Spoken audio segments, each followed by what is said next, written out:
teman-teman, ketemu lagi ya di Bincang Bola kita kali ini, dan hari ini saya ingin membahas tentang apakah Arsenal butuh seorang central forward baru. Ya, ini kan banyak sekali digembar-gemborkan dari berbagai pundit dan juga fans ya, bahwa Arsenal untuk bersaing dengan Manchester City musim ini harus punya central forward baru gitu. Dan saya kali ini ingin memberikan opini saya. Jadi ini opini pribadi saya ya. Kenapa Arsenal sebenarnya tidak butuh central forward baru gitu. Ya, kalau di Indonesia teman-teman sebagai fans sepak bola di Indonesia itu tentu udah dengar dari seorang pundit yang ternama bahwa dia menyatakan bahwa Arsenal itu nanti akan mendatangkan Dusan Vlahovic gitu ya sebagai central forward baru kita. Di sini saya mau ngomong dulu secara khusus tentang Dusan Vlahovic. Kenapa Vlahovic ini tidak akan didatangkan ke Arsenal sebagai central forwardnya? Ya, alasannya ini adalah karena Dusan Vlahovic sudah melewatkan kesempatan untuk bisa datang ke Arsenal. Kenapa saya bilang dia sudah melewatkan kesempatan? Karena di Januari 2022 dia sudah menolak proyek dari Mikel Arteta dan dia memilih ke Juventus gitu. Ya, kan udah musim lalu ya, kenapa kali ini ada kesempatan Dusan Vlahovic juga dari Juventus mau dijual, kenapa nggak kita ambil aja lagi?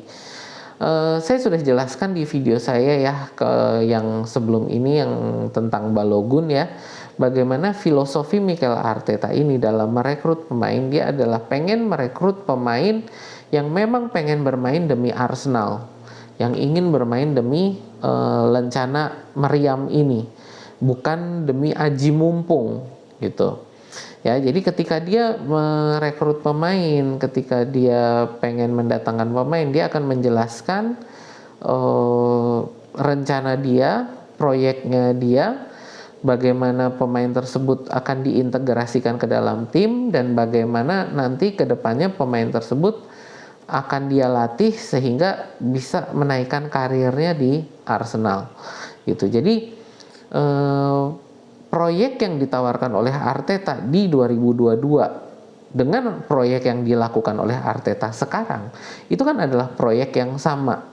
Yang berbeda ini adalah fasenya. Jadi sudah fase yang lebih maju ya sekarang, tapi proyeknya sendiri masih sama. Jadi ketika Dusan Vlahovic ini sudah menolak proyek ini Januari 2022 yang lalu, ngapain juga ditawarin lagi proyek yang sama sekarang gitu. Bukan karena Artetanya baperan ya. Kalau banyak yang bilang ketika saya menjelaskan ini, Arteta baperan amat sih kalau seperti itu. Kan profesional dong. Justru dengan seperti ini adalah profesionalitas dia mencari pemain yang memang benar-benar mau bermain demi Arsenal, bukan pemain yang aji mumpung tadi saya bilang.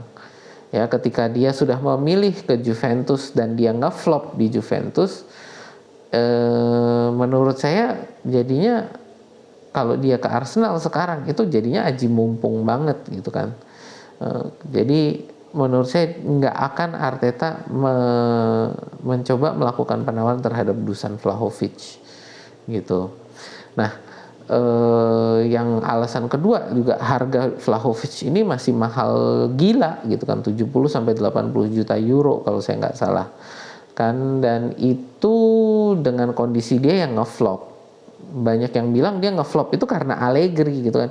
Loh teman-teman harus lihat musim di Januari 2022 itu ketika Vlahovic memilih untuk ke Juventus, Allegri sudah ada di sana.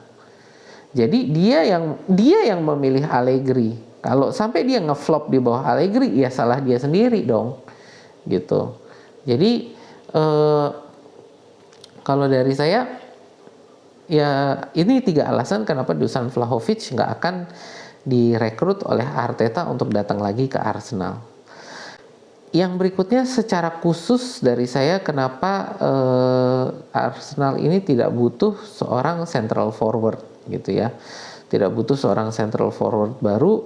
Alasannya ini adalah yang pertama, eh, efek yang saya bilang ini adalah Haaland efek gitu ya, efek Erling Haaland, di mana semua fans klub ini pengen punya Haaland versi mereka sendiri gitu kan. Nah ini nih, fans Arsenal pengen punya Dusan Vlahovic, fans Manchester United pengen punya Højlund gitu ya. Di Liverpool pengen Nunes juga sebagai pesaingnya Haaland gitu. Karena memang Haaland ini adalah striker yang mentereng dengan 36 gol ya dia di Liga Primer. 36 gol itu adalah perolehan yang luar biasa gitu kan. Tapi kita harus lihat lebih dalam dulu gitu. Lihat lebih dalam bahwa menurut saya Erling Haaland ini adalah percobaan yang gagal. Saya bukan bilang Haaland jelek, tapi saya bilang bahwa Erling Haaland ini adalah percobaan yang gagal dalam strateginya Pep. Ya. Sekali lagi, saya bukan bilang Haaland jelek, tapi saya bilang bahwa ini adalah eksperimen strategi yang gagal. Kenapa saya bilang Haaland ini adalah eksperimen strategi yang gagal? Karena perolehan gol Manchester City dengan adanya Haaland justru menurun. Kita lihat di musim 2021-2022, Manchester City itu bisa mencetak 99 gol dalam satu musim. Di musim 2022-2023 dengan datangnya Haaland, justru Manchester City hanya mencetak 94 gol, berkurang 5 gol perolehan golnya, ya. Dan di paruh musim kedua itu Erling Haaland sebagai striker murni itu sudah bisa dimatikan oleh tim-tim lawan, sehingga di paruh musim kedua Haaland itu dipakainya bukan sebagai striker murni, bukan sebagai target man. Haaland mulai dipakai sebagai false nine. Balik lagi ke strategi false nine juga akhirnya Pep gitu. Ya walaupun dengan memakai Haaland juga gitu. Kenapa? Karena sebagai striker murni Manchester City lalu hanya bergantung pada Erling Haaland untuk mencetak gol, membuat opsi penyerangan itu justru menjadi monoton, sehingga lebih mudah dimatikan gitu.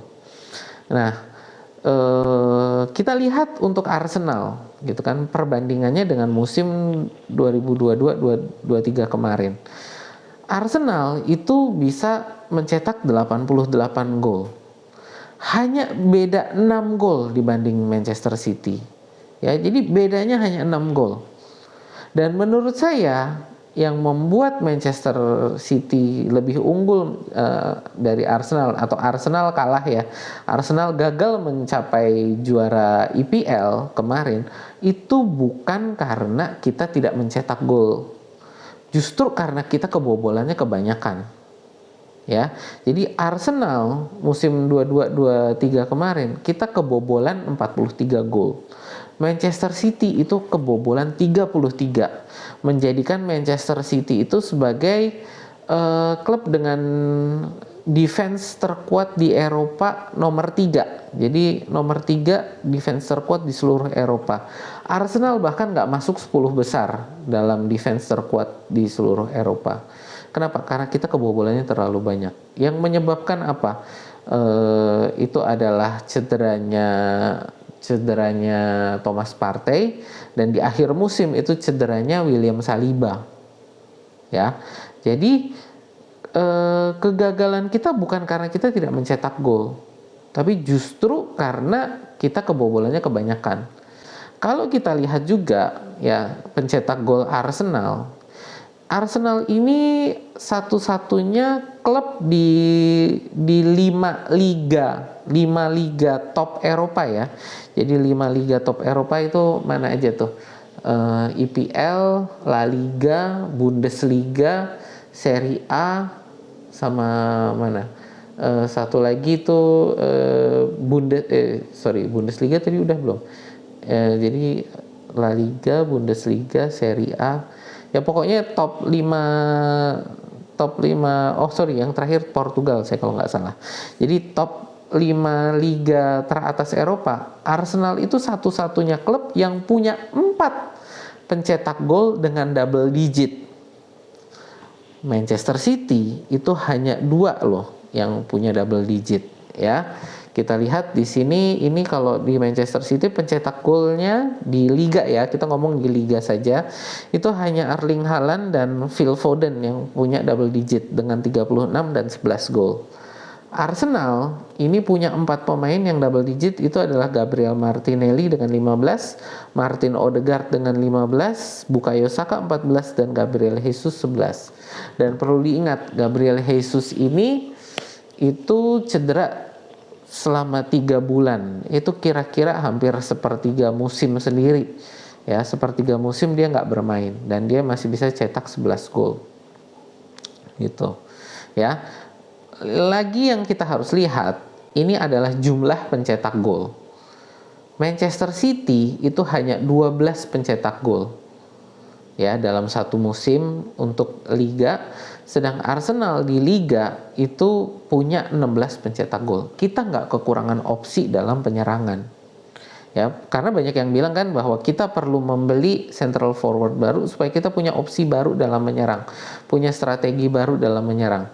Tadi yang saya bilang, strategi striker murni itu justru sudah dimatikan ya. Strategi striker murni ini sudah nggak efektif. Erling Haaland membuktikan itu ya.